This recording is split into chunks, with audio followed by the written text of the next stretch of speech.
താ നോക്ക്, തായ്ലാൻഡ്, താ നോക്ക്. ഒരു പട്ടവും ഒരു കുട്ടി. ഈ കുട്ടി പട്ടം പറപ്പിച്ചുകൊണ്ടിരിക്കുകയായിരുന്നു. പട്ടം ഇങ്ങനെ പൊങ്ങി പൊങ്ങി ആകാശത്തിലൂടെ പറന്നുകൊണ്ടിരിക്കുകയാണ്. കാറ്റിന്റെ ഗതി അനുസരിച്ച് കുട്ടി ഇങ്ങനെ നൂല് അയച്ചു വിട്ടുകൊണ്ടിരുന്നു. അങ്ങനെ പൊങ്ങി പൊങ്ങി നക്ഷത്രങ്ങൾക്കിടയിലൂടെ സഞ്ചരിച്ച് ചന്ദ്രനിലെത്തണമെന്നായിരുന്നു പട്ടത്തിന്റെ മോഹം. അപ്പോഴാണ് ഒരു കിളി ഇങ്ങനെ പറന്നു വന്നത്. എന്ത് കിളിയോ മാഷേ?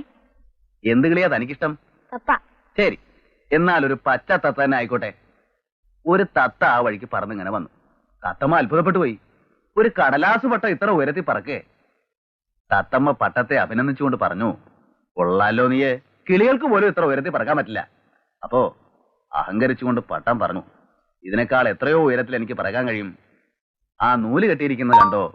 ആ നൂലിന്റെ അറ്റം പിടിച്ചിരിക്കുന്ന കുട്ടിയെ കണ്ടോ? അവൻ ആ നൂലിങ്ങനെ വലിച്ചു പിടിച്ചിരിക്കുകയാണ്. ആ നൂലില്ലായിരുന്നെങ്കിൽ പറന്ന് പറന്ന് ഞാൻ ചന്ദ്രനിലെത്തുമായിരുന്നു. പച്ചത്തത്ത അത്ഭുതം കൊണ്ട് കണ്ണു മിഴിച്ചു. അവള് പറഞ്ഞു, അങ്ങനെയാണെങ്കിൽ ഞാൻ ഈ നൂല് പൊട്ടിച്ചു തരാം, നിനക്ക് ചന്ദ്രനിലേക്ക് പറക്കാവല്ലോ. അപ്പോ പട്ടം പറഞ്ഞു, എങ്കിലൊന്ന് വേഗം മുറിച്ചു തരൂ, ഈ കുട്ടി എന്നെ എന്റെ ഇഷ്ടത്തിന് പറക്കാൻ സമ്മതിക്കുന്നില്ല. തത്ത നൂലറുത്തു മുറിച്ചു.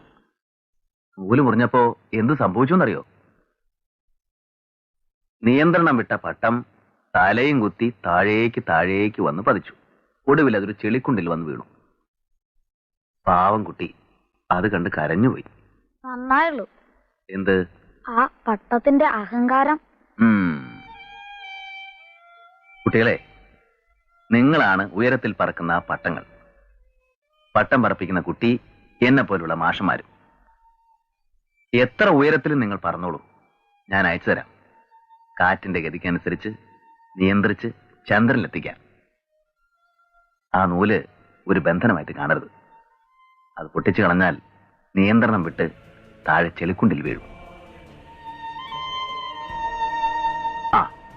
ഇനി നമുക്ക് ഈ പടം വരയ്ക്കാം.